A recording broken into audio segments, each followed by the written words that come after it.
ఆసక్తికరమైన తమిళనాడులో ఫలితాలు క్షణక్షణానికి మారుతున్నాయి. దేశం అంతా ఆసక్తిగా ఎదురు చూస్తున్న ఎన్నికల ఫలితాల్లో ఎవరి అంచనాలకు అందడం లేదు. కౌంటింగ్ ప్రారంభమైనప్పుడు డిఎంకే కూటమి లీడ్ లో ఉంటే కొద్దిసేపటికే అన్నా డిఎంకే కూటమి లీడ్ లోకి వచ్చింది. ఇదే లీడ్స్ కొనసాగితే తమిళనాడులో ఎగ్జిట్ పోల్ అంచనాలు తారుమారయ్యే అవకాశాలు చాలా స్పష్టంగా కనిపిస్తున్నాయి.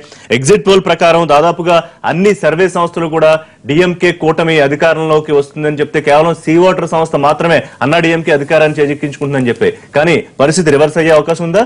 ప్రస్తుతం మా కరెస్పాండెంట్ ఆలూరు రమేష్ అక్కడ తాజా పరిస్థితి లైవ్ లో అప్డేట్ చేస్తారు. రమేష్,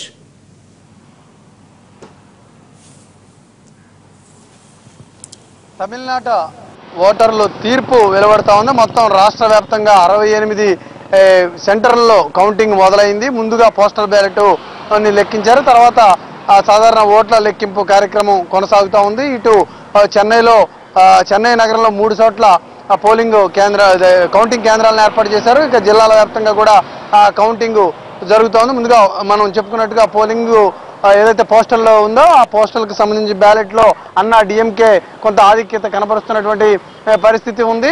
ఈసారి చెన్నై ప్రజలు ఎటువంటి తీర్పు ఇవ్వబోతున్నారు అనే దానికి సంబంధించి మొదటి నుంచి కూడా ఆసక్తికరమైన చర్చ జరుగుతుంది. చరిత్రకు భిన్నంగా ఎప్పుడూ ఒకసారి అన్నా డిఎంకే, మరోసారి డిఎంకే అధికారానికి కట్టబెట్టే తమిళ ప్రజలు ఈసారి వరుసగా రెండోసారి అన్నా డిఎంకే కూడా పట్టం కట్టే అవకాశం ఉంది అనేది మొదటి నుంచి కూడా నిపుణులు, ఇక్కడ ఉన్న రాజకీయ నిపుణులు అంచనా వేస్తా ఉన్నారు. దానికి అనుగుణంగానే ఈరోజు ఫలితాలు ఉండబోతున్నట్లుగా ప్రాథమికంగా ఉన్నటువంటి సమాచారాన్ని చూస్తే అర్థమవుతుంది. ఇప్పటివరకు అందినటువంటి సమాచారం ప్రకారం చూసుకున్నట్లయితే మొత్తం 66 నియోజకవర్గాల్లో ఏఐడిఎంకే, అదేవిధంగా 49 నియోజకవర్గాల్లో డిఎంకే ఆధిక్యంగా ఉంది. గత ఎన్నికలకు భిన్నంగా ఈసారి హోరీ పోరు జరుగుతుంది. ఎవరు గెలిచినప్పటికీ కూడా ఏకపక్షంగా రిజల్ట్ ఉండదనేది రాజకీయ నిపుణుల యొక్క అంచనాగా ఉంది. ఏ పార్టీ అధికారంలోకి వచ్చినా కూడా ఆ 10-15 సీట్లు మెజారిటీతో మాత్రమే అధికారంలోకి వచ్చే అవకాశం ఉందన్నది మొదటి నుంచి కూడా ఇక్కడ ఉన్నటువంటి రాజకీయ పండితులు చెబుతా ఉన్నారు. ఒకసారి అన్నా డిఎంకే, మరోసారి డిఎంకే అనే పద్ధతి గత 3.5 దశాబ్దాలుగా కొనసాగుతోంది. అయితే ఈసారి మళ్ళీ అన్నా డిఎంకేకే తమిళ ఓటర్ల పట్టం కట్టబోతున్నారని కొంతమంది లోతైన విశ్లేషణల ద్వారా ముందే చెప్పడం జరిగింది. చేసినట్టు నేషనల్ మీడియాతో పాటు స్థానికంగా ఉన్నటువంటి మీడియా ప్రతినిధులు చేసినటువంటి సర్వేల్లో కూడా భిన్నమైనటువంటి అభిప్రాయం వచ్చింది. ఏ ఒక్క పార్టీకి కూడా పూర్తి స్థాయి మెజారిటీ లేనటువంటి పరిస్థితి సర్వేస్లో వచ్చిన నేపథ్యంలో ఎన్నికల ఫలితం ఎలా ఉండబోతుంది అనే దానిపై దేశవ్యాప్తంగా కూడా ఆసక్తి నెలకొంది. ఇప్పటివరకు అందినటువంటి సమాచారం చూస్తే ఏఐడిఎంకే కొంత లీడింగ్ తో ముందుకెళ్తున్నటువంటి పరిస్థితి కనిపిస్తూ ఉంది. హామీల విషయంలో 2 ప్రధాన పార్టీలు కూడా భారీ హామీలు, లక్షల కోట్ల విలువైనటువంటి హామీలు ఇచ్చినప్పటికీ కూడా సంక్షేమం అంటే అమ్మతోనే సాధ్యం అవుతుందనే ఒక ముద్ర ఏదైతే ఉందో అది అన్నా డిఎంకేకి కొంత ఉపయోగపడినటువంటి ఫ్యాక్టర్గా చెప్పవచ్చు. మరోవైపు చిన్న పార్టీలు, ప్రభుత్వం మీద ఉన్నటువంటి వ్యతిరేకత అంతా కూడా ఆ చిన్న పార్టీలు చీల్చడం వల్ల డిఎంకేకి నష్టం జరిగింది. దానివల్ల కూడా ఏఐడిఎంకేకి లాభం జరుగుతుందని కొంత విశ్లేషణ జరుగుతూ ఉంది. దానికి సంబంధించినటువంటి ప్రభావం కూడా కొంత ఈసారి ఎన్నికల్లో ఉంది. అందుకు అనుగుణంగానే ఇప్పటివరకు అందినటువంటి ఫలితాలను మనం విశ్లేషించినట్టయితే ఏఐడిఎంకే స్వల్ప ఆధిక్యంగా ముందుకు వెళ్తున్నటువంటి పరిస్థితి.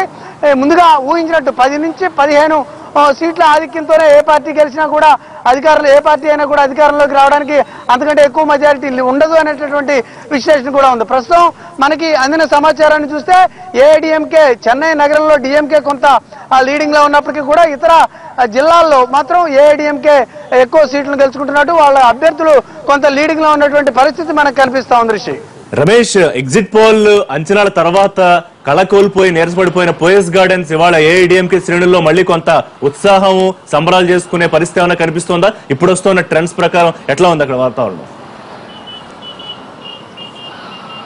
3 నెలల ముందు జరిగినటువంటి ఏదైతే ఒక సర్వే ఉందో వాటన్నింటిలో కూడా ఏఐడిఎంకే తిరిగి అధికారంలోకి వస్తుందని చెప్తూ వచ్చారు. అయితే ఎన్నికల తర్వాత జరిగినటువంటి ఎగ్జిట్ పోల్స్ విషయంలో మాత్రం డిఎంకేకు ఎక్కువ సర్వేలు పట్టం కట్టి దీనిపై ఎవరు కూడా ఎటు తేల్చుకోలేని పరిస్థితిగా ఉంది. 2 పార్టీలు కూడా పోటాపోటీగా తలపడ్డాయి.